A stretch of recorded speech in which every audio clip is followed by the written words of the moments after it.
వెంకటేశ్వర స్వామి కృపయా సంకల్పిత ఉగాది పర్వదిన గోవింద.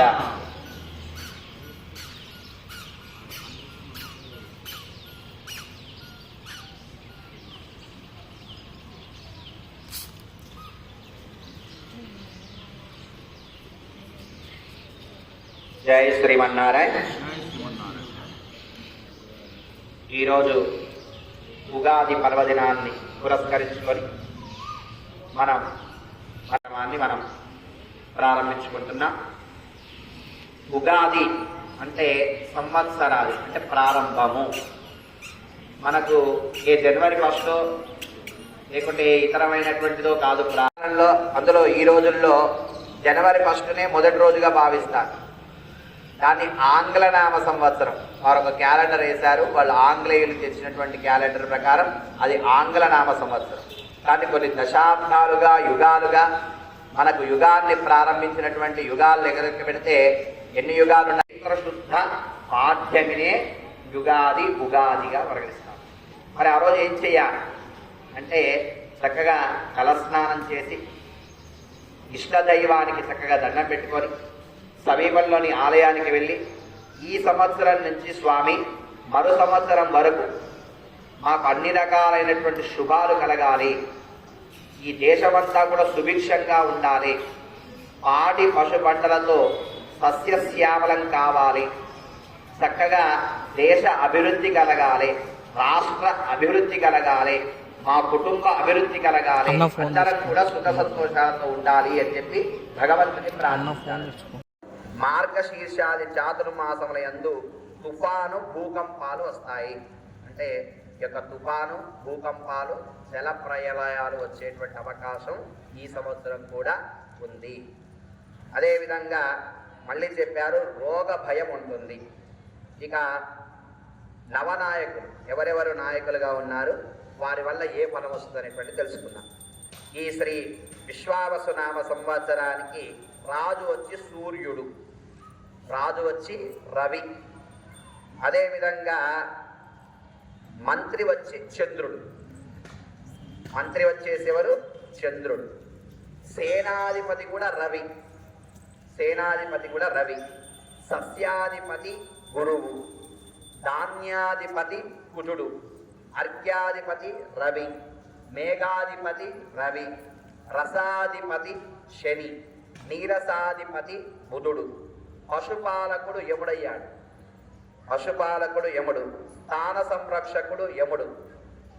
ఇక వర్షం సఫలంగా చెందేది 2 తూముల యొక్క వర్షం పడితే, ఆ యొక్క 2 తూముల వర్షము, ఒక వర్షమో చక్కగా భూమండలం మీద పడితే ఇంకోటి మనకు ప్రయోజనం లేకుండా పోయే విధంగా పడుతుంది. గాలితో కూడినటువంటి యొక్క ప్రసంగం ఉంటుంది. వస్త్రాధిపతి శని, పురోహితుడు గురువు, పరీక్షకుడు బుధుడు, గ్రామపాలకుడు రవి, గణకుడు శుక్రుడు, అశ్వాధిపతి చంద్రుడు, గజాధిపతి గురువు, నరాధిపతి రవి, గ్రామనాయకుడు బుధుడు, రత్నాధిపతి రవి, వృక్షాధిపతి కుజుడు, సర్పాధిపతి శుక్రుడు, మృగాధిపతి రవి, దేవాధిపతి గురువు. ఈ విధంగా నవనాయకులతో పాటు అధినాయకులు కూడా కొంతమంది ఉన్నారు. రాజు రవి కావడం వల్ల వచ్చేటువంటి ఫలం మనకి ఏ విధంగా ఉంటుందో తెలుస్తుందట. అన్యోన్య వైర్యం శ్రీపాలకానా జ్ఞాత్యం బుభుత్సంతి ఫలకాశయస్య భూపాత్రయం శుభ్రస్త్రవయం గజానాం లోకోగ్నిబాధామృతం. రవి నాయకుడుగా రాజుగా ఉండడం వల్ల ఈ యొక్క ప్రభువులకు పరస్పర విరోధములు, రవి అంటేనే సూర్యుడంటేనే పరస్పర విరోధకారకుడుగా ఉంటాడు. అంటే ఒకరంటే ఒకరికి, అంటే ఇటు రాష్ట్రాల మధ్య కానీ దేశాల మధ్య కానీ పరస్పరమైనటువంటి అవగాహన లోపం, అంటే నేను అధికుణ్ణి అని ఒకరంటే నేను అధికుణ్ణి అనుకుంటే దేశాల మధ్య కల్లోల పరిస్థితులు ఏర్పడి ఒకరంటే ఒకరు విరోధ భావాలు కలిగి ఒకరంటే ఒకరు యుద్ధ వాతావరణాలు కూడా కలిగేటువంటి అవకాశం ఈ యొక్క సంవత్సరం రవి నాయకుడిగా ఉండడం వల్ల కలుగుతుందట. అదేవిధంగా అగ్నిబాధలు, ఇంతకుముందు చెప్పినట్టుగా అగ్నిబాధలు, ప్రమాదాలు, తర్వాత అనేక రకాలైనటువంటి ప్రమాదాలు, తర్వాత రోగ బాధలు ఉండేటువంటి అవకాశం ఉంటుంది. రాజు వాహనం వచ్చేసి గజం కావడం వల్ల రాజు గజారుడై ఉన్నందువలన సుభిక్ష క్షేమారోగ్యములు ప్రజలు. అంటే గజము వాహనంగా ఉండడం వల్ల చక్కటి పంటలకు మాత్రం ఈ యొక్క వర్షాలకు మాత్రం కొదవలేకుండా చక్కటి పంటలు పండేటువంటి అవకాశం, చక్కగా సృష్టి కలిగేటువంటి అవకాశం ఈ యొక్క గజం వల్ల మనకు ప్రాప్తిస్తుంది. మంత్రి చంద్రుడుగా ఉన్నటువంటి యొక్క బలం. సువృష్టి సర్వ సస్యాని ఫలితాని భవంతి చ క్షేమారోగ్యం సుభిక్షం చ వృత్యాంక సచికేతవీ. మంత్రి చంద్రుడుగా ఉన్నాడు. రవి ఆ విధంగా ఉండడం వల్ల కాస్త మనకు ఇబ్బందికరంగా ఉన్నా కూడా మంత్రి వచ్చేసి చంద్రుడు కావడం వల్ల మనకు ఆ విధమైనటువంటి యొక్క బాధ నుంచి కొస్త ఉపశమనం కలిగి చక్కగా పంటలైతేంది. ఒకవేళ కనుక ఎక్కువగా విరోధాలు చెందినా కూడా మళ్ళీ స్వల్పకాలంలోనే తిరిగి మళ్ళీ మనకు చక్కగా అయ్యేటువంటి పరిస్థితులు, కాస్త సర్దుబాటు అయ్యేటువంటి పరిస్థితులు తొందరగా వచ్చేటువంటి అవకాశం ఉంది. సేనాధిపతి రవి. రవి సేనాధిపతి అయినందువల్ల మళ్ళీ ఇదే విధంగా రాశాడు. మళ్ళీ రవి సేనాధిపతి అయ్యాడు అంటే సైన్యాధ్యక్షుడు కూడా ఆయనకే ఉండడం వల్ల పరస్పర రాజ్యాల యందు దేశాల యందు పరస్పర విరోధం కలిగి యుద్ధ భయం. ఎప్పుడు కూడా యుద్ధం కలుగుతుందా, యుద్ధం జరుగుతుందా, ఇద్దరు కూడా ఎన్ని చోట్ల ఈ రాష్ట్రాల ఆ రాష్ట్రాల మధ్య దేశాల మధ్య యుద్ధం జరుగుతుందా అన్నట్టుగా జరిగేటువంటి అవకాశాలు ఉన్నాయి. సస్యాధిపతి గురువు కావడం వల్ల పచ్చని భూముల యందు పచ్చని ధాన్యాలు బాగా పడ్డాయి. అంటే పచ్చని ధాన్యాలకు బాగా ఉంది. గోధుమలు, శనగలు, పచ్చజొన్నలు, పెసర్లు, ఉలువలు బాగా ఫలిస్తాయి. పత్తి కూడా బాగా పెరుగుతుంది. వెండి ధరలు, బంగారం ధరలు కూడా బాగా పెరుగుతాయి. వేరుశనగ ధరలు, నూనె ధరలు బాగా పెరుగుతాయి. రబ్బరు వ్యాపార వస్త్రాల ధరలు కూడా తగ్గుతాయి. వస్త్రాల ధరలు మాత్రం తగ్గుతాయి. ధాన్యాధిపతి కుజుడైనటువంటి ఫలం. ధాన్యాధిపతి కుజుడైనందువల్ల కందులు, బొబ్బెళ్ళు, మిర్చి, వేరుశనగ, ఎర్రని ధాన్యాలు, ఎర్రని భూములు చక్కగా ఫలిస్తాయి. అంటే పంటలు చక్కగా పండేటువంటి అవకాశాలు వస్తాయి. అర్ఘ్యాధిపతి రవి. అర్ఘ్యాధిపతి రవి అయినందున వర్షము తక్కువ ధరలు, అంటే వర్షం పడ్డా కూడా పడేటువంటి చోట పడి పడరాని చోట కూడా పడుతుంది. అంటే కాస్త పడేటువంటి వర్షంలో మొత్తం మన మనకి వచ్చేది కాకుండా పర్వతాల మీద, సముద్రాల యందు వర్షం కొద్దిగా అక్కడ పడేటువంటి అవకాశాలు కాస్త ఉన్నాయి. తర్వాత రసాధిపతి శని. రసాధిపతి శని అయినందువల్ల నువ్వులు, మినుములు, ఉలువలు మొదలగు నల్లధాన్యాలు, నల్లలు భూములు కూడా ఫలిస్తాయట. అంటే పంట ఎక్కువగా ఉంటుంది. ముఖ్యంగా పశుపాలకుడు యముడు. ఈ సంవత్సరం పశుపాలకుడు యముడైనందువల్ల ఈ యొక్క పశువులకు కూడా కొద్దిగా ప్రమాదం అనేటువంటిది హేతుస్తుంది. అంటే పశు నష్టం అనేటువంటిది జరిగేటువంటి అవకాశం ఉంటుంది. కాస్త ఈ పాలు, పెరుగు అనేటువంటి వృద్ధి శాతం కాస్త తగ్గుతుంది. అంటే మనకు పాలు సమృద్ధిగా, పెరుగు సమృద్ధిగా లభించేటువంటి పరిస్థితి తగ్గి వాటి ధరలు అనేటువంటివి పెరిగేటువంటి అవకాశాలు మనకు గోచరిస్తూ ఉన్నాయి. తర్వాత సంరక్షకుడు కూడా యముడు. అంటే పశుపాలకుడు ఇదివరకు కృష్ణుడు అయినప్పుడు కాస్త యముడు ఇటు అటుగా ఉండేది. కానీ సంరక్షకుడు కూడా యముడు కావడం వల్ల కాస్త పశు నష్టాలు అనేటువంటివి కూడా జరిగేటువంటి అవకాశాలు పశువులకు ఉన్నాయి. ఇక మనం మొట్టమొదటిగా ఇప్పటి నుంచి ఎదురు చూస్తున్నటువంటిది ఎవరి యొక్క రాశి ఏంటి, ఆ రాశికి ఉన్నటువంటి ఆదాయం ఏంటి, వ్యయం ఏంటి అనేటువంటిది మనం తెలుసుకునేటువంటి ప్రయత్నం చేద్దాం. మొట్టమొదటిగా మనం కాస్త ఈ సంవత్సరానికి మకర సంక్రాంతి పురుషుడు వచ్చేసి వరాహ వాహనం మీద వస్తున్నాడు. వాహనం కూడా ముఖ్యం. వరాహ వాహనం మీద వస్తున్నాడు. 3 శిరస్సులు, 2 ముఖములు, 4 నాలుకలతో, 3 నేత్రములతో, పొడవైనటువంటి చెవుల దంతముతో ఈ యొక్క భీకరాకారం కలిగి సంక్రాంతి పురుష నామధేయాన్ని మందాకిని నామం అనేటువంటి యొక్క నామంతో వస్తున్నాడు. దీనివల్ల కాస్త శుద్ధాద, పరస్పర విరోధములు, రాజులకు పీడ, అదేవిధంగా వ్యక్తుల మధ్య అనవసరమైనటువంటి కలహాలు, రాజకీయ స్పర్ధలు, ప్రమాదాలు, ఇటువంటి చోర భయము, అగ్ని భయము అనేటువంటి జల ప్రళయాలు, అనేక రకాలైనటువంటి ప్రమాదాలు జరిగేటువంటి అవకాశం దీనికి ఉంది. ఇక కర్తరి, ముఖ్యంగా 3 తెలుసుకోవాలి మనం. ఈ సంవత్సరం కర్తరి ఎప్పుడు ఉంది అంటే 4/5/2005 మొదలుకొని, జ్యేష్ఠ శుద్ధ పాడ్యమి మొదలుకొని తేదీ 28/5/2025 వరకు వాస్తు కత్తెర ఉంది. 4వ తారీఖు నుంచి మే 4వ తారీఖు నుంచి మే 28వ తారీఖు వరకు వాస్తు కత్తెర ఉంది. గురుమౌఢ్యం, మౌఢ్యంలో ఏ పనులు చేయొద్దు. ఈ సంవత్సరం కూడా మౌఢ్యం వచ్చింది, గురుమౌఢ్యం వచ్చింది, శుక్రమౌఢ్యం వచ్చింది.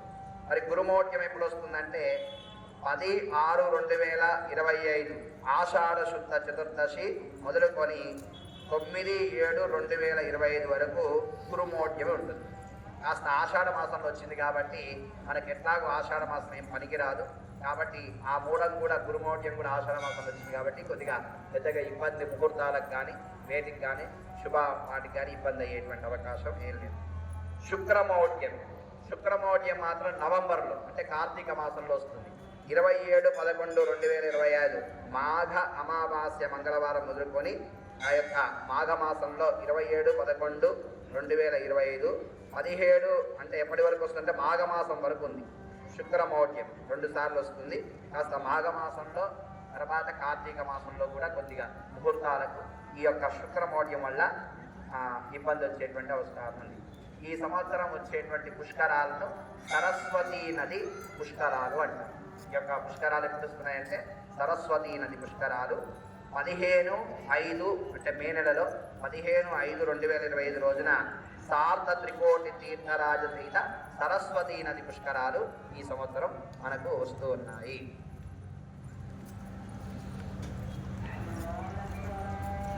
ఇక మొట్టమొదటిగా ఆదాయ వ్యయాలు చూసుకునేటప్పుడు మనం భగవంతుడైనటువంటి వెంకటేశ్వర స్వామి వారి సన్నిధిలో ఉన్నాం కాబట్టి స్వామి చూసుకొని మిగతా వృషభ రాశి వస్తుంది. ఈ యొక్క వృషభ రాశి వారికి 11 ఆదాయం 5 ఖర్చు. వృషభ రాశి వారికి 11 ఆదాయం 5 ఖర్చు అంటే ఆదాయం ఎక్కువగా ఉంటుంది, ఖర్చు తక్కువగా ఉంటుంది.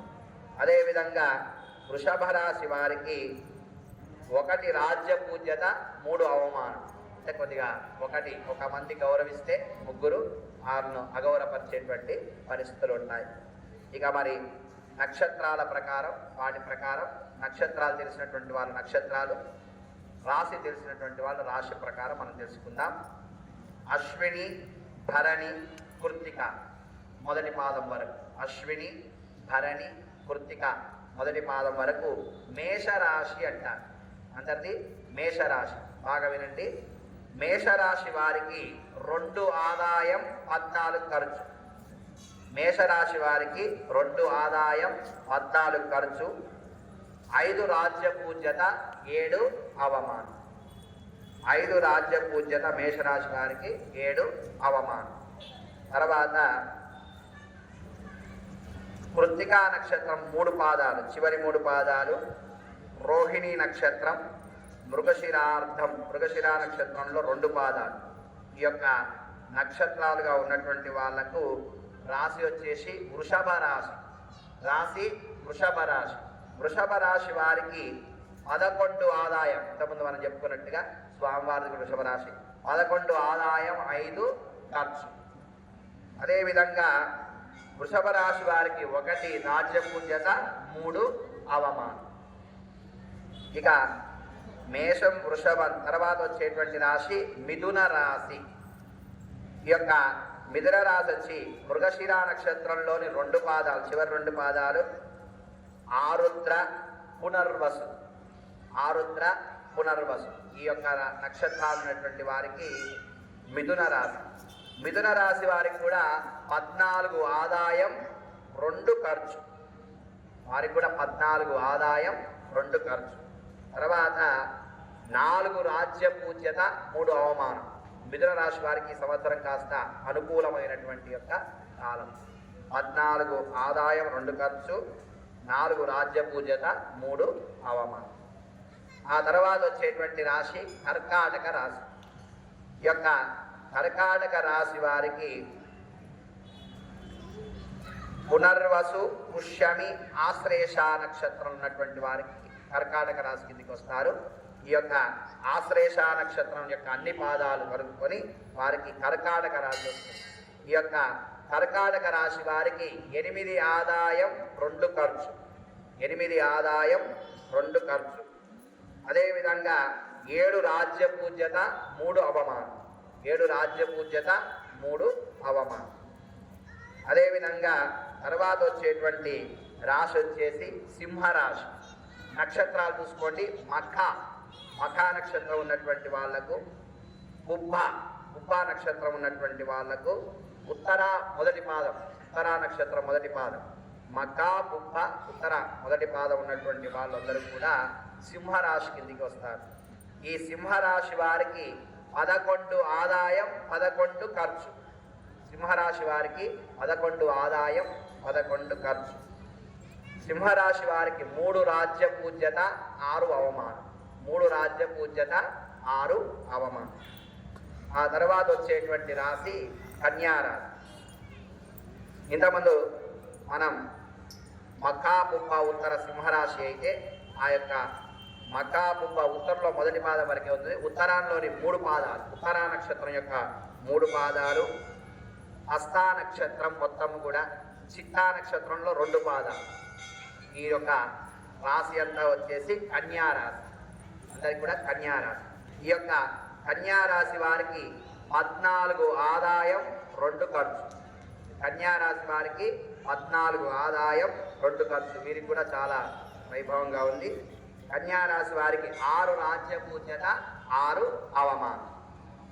ఇక కన్యారాశి తర్వాత చిత్తా నక్షత్రంలో 2 పాదాలు కన్యారాశికి వస్తాయి. మిగతా 2 పాదాలు అంటే చిత్తా నక్షత్రంలో మిగతా 2 పాదాలు, స్వాతి నక్షత్రం, విశాఖ నక్షత్రం. ఈ యొక్క విశాఖ నక్షత్రంలోని యొక్క 2 పాదాలు ఇవన్నీ కూడా వచ్చేసి మనకు తులారాశి కిందికి వస్తుంది. తులారాశి వారికి 2 ఆదాయం, తులారాశి వారికి 11 ఆదాయం 5 ఖర్చు. తులారాశి వారికి అందరూ కూడా వినండి, ఎక్కువ మందికి ఉంటుంది. అంటే రాముడు, పేపోరారి, చిత్తా నక్షత్రం అనేటువంటి పేరున్నటువంటి వాళ్ళు ఈ ముఖ్యంగా గమనించాలి. చిత్తా నక్షత్రం కిందకి వస్తారు. ఈ చిత్తా నక్షత్రం ఉన్నటువంటి వాళ్ళందరికీ కూడా తులారాశి వస్తుంది. చిత్తా నక్షత్రం 2 పాదాలు, చిత్తా నక్షత్రం లాస్ట్ పేపో రారి. తులారాశి. తులారాశి వారికి 11 ఆదాయం 5 ఖర్చు. తులారాశి వారికి 2 రాజ్య పూజ్యత 2 అవమానం. ఆ తర్వాత వచ్చేటువంటి యొక్క కాస్త జాగ్రత్తగా ఉండాలి. అదేవిధంగా వృశ్చిక రాశి తర్వాత వచ్చేటువంటి రాశి వచ్చేసి ధనస్సు రాశి. ఈ యొక్క ధనస్సు రాశి వారికి మూలా నక్షత్రం. అందరూ కూడా వినండి, మూలా నక్షత్రము, అదేవిధంగా పూర్వాషాఢ నక్షత్రము, ఉత్తరాషాఢ నక్షత్రంలోని మొదటి పాదం. మూలా నక్షత్రము, పూర్వాషాఢ నక్షత్రము, ఉత్తరాషాఢ నక్షత్రంలోని మొదటి పాదం. ఈ రాశి వారికి, ఈ నక్షత్రాలు ఉన్నటువంటి వారికి వచ్చేటువంటిది ధనస్సు రాశి. ధనస్సు రాశి వారికి 5 ఆదాయము 5 ఖర్చు. ధనస్సు రాశి వారికి 5 ఆదాయము 5 ఖర్చు. అదేవిధంగా ధనస్సు రాశి వారికి 1 రాజ్య పూజ్యత 5 అవమానం. కాస్త లేనిపోని నిందలు, అనవసరమైన విషయాల్లో మీరు పెట్టకున్నా కూడా ఇబ్బందులు పడేటువంటి అవకాశం వస్తుంది. ధనస్సు రాశి వారు కాస్త జాగ్రత్తగా ఉండాలి. అదేవిధంగా ధనస్సు రాశి తర్వాత వచ్చేటువంటి యొక్క రాశి మకర రాశి. ధనస్సు తర్వాత వచ్చేది మకర రాశి. మకర రాశి నక్షత్రాలు కూడా చెప్తున్నాను. ఉత్తరాషాఢ నక్షత్రంలోని యొక్క మొదటి పాదం వరకు ధనుసు రాశి వస్తే, ఉత్తరాషాఢ నక్షత్రం 3 పాదాలు కూడా, చివరి 3 పాదాలు శ్రవణ నక్షత్రం, అదేవిధంగా ధనిష్టలోని 2 పాదాలు, మొదటి 2 పాదాలు, ఇవన్నీ కూడా మకర రాశి కిందికి వస్తాయి. మకర రాశి వారికి 8 ఆదాయము 14 ఖర్చు. 8 ఆదాయము 14 ఖర్చు మకర రాశి వారికి. అదేవిధంగా 4 రాజ్య పూజ్యత 5 అవమానం. 4 రాజ్య పూజ్యత 5 అవమానం. అదేవిధంగా ఇక మకర రాశి తర్వాత వచ్చేటటువంటి రాశిని కుంభరాశి అంటారు. ఈ యొక్క కుంభరాశి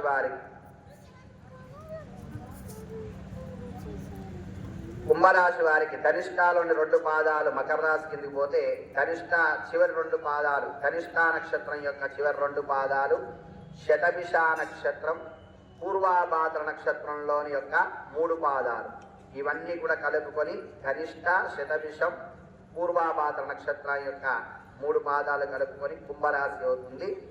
ఈ యొక్క కుంభరాశి వారికి 8 ఆదాయం 14 ఖర్చు. 8 ఆదాయం 14 ఖర్చు. కుంభరాశి వారికి 7 రాజ్య పూజ్యత 5 అవమానం. 7 రాజ్య పూజ్యత 5 అవమానం. అదేవిధంగా ఇక చివరి రాశి మీనరాశి. ఈ మీనరాశి వారి యొక్క ఫలితం పూర్వాభాద్ర నక్షత్రంలోని చివరి పాదము, అదేవిధంగా ఉత్తరాభాద్ర నక్షత్రం, రేవతి నక్షత్రం, ఇవన్నీ కలుపుకొని మనకు చివరి రాశి మీనరాశి. ఈ యొక్క మీనరాశి వారికి 5 ఆదాయము 5 ఖర్చు. మీనరాశి వారికి 5 ఆదాయం 5 ఖర్చు. 3 రాజ్య పూజ్యత 1 అవమానం. 3 రాజ్య పూజ్యత 1 అవమానం. మళ్ళొకసారి అందరికి కూడా ఒక్కొక్కసారి చెప్తుంటాం. రాసులు ఇదివరకు వెనక వచ్చినటువంటి వాళ్ళు ఎవరికైనా తెలుసుకోండి. రాజ్య పూజ్యత అంటే ఆదాయ వ్యయాలు. మేషరాశి వారికి 2 ఆదాయం 14 ఖర్చు. వృషభ రాశి వారికి 11 ఆదాయం 5 ఖర్చు. మిథున రాశి వారికి 14 ఆదాయం 2 ఖర్చు. కర్కాటక రాశి వారికి 8 ఆదాయం 2 ఖర్చు. సింహరాశి వారికి 11 ఆదాయం 11 ఖర్చు. కన్యా రాశి వారికి 14 ఆదాయం 2 ఖర్చు. తులారాశి వారికి 11 ఆదాయం 5 ఖర్చు. వృశ్చిక రాశి వారికి, ముఖ్యంగా ఈ వృశ్చిక రాశి వారు మళ్ళీ ఒకసారి తెలుసుకోండి, 2 ఆదాయం 14 ఖర్చు. నా, నీ, నూ, నే, నా అనే అక్షరాలు వచ్చేటువంటి వారు నా, నీ, నూనె అనేటువంటి అనురాధ నక్షత్రాలు. ఎందుకుంటుందంటే ఆ రాశికి ఉన్నటువంటి 2-3 సంవత్సరాల నుంచి అంటే వస్తుంది. 2 సంవత్సరాలు కాదు, చాలా ఏళ్ళ నుంచి వస్తుంది. చాలా 2-3 సంవత్సరాలు. వృశ్చిక రాశి వారికి 2 ఆదాయం 14 ఖర్చు. ఈ సంవత్సరం కూడా కాస్త జాగ్రత్తగా ఉంది. తర్వాత ధనస్సు రాశి వారికి 5 ఆదాయం 5 ఖర్చు. 5 ఆదాయం 5 ఖర్చు. మకర రాశి వారికి కొద్దిగా బెటరు, 8 ఆదాయం 14 ఖర్చు. కుంభరాశి వారికి 8 ఆదాయం 14 ఖర్చు. మీనరాశి వారికి 5 ఆదాయం 5 ఖర్చు. ఈ విధంగా ఉన్నాయి. ఇక స్వామివారి యొక్క స్తోత్రాన్ని అందరు చెప్పి మనం పంచాంగ శ్రవణాన్ని ముగిద్దాం. చెప్పండి.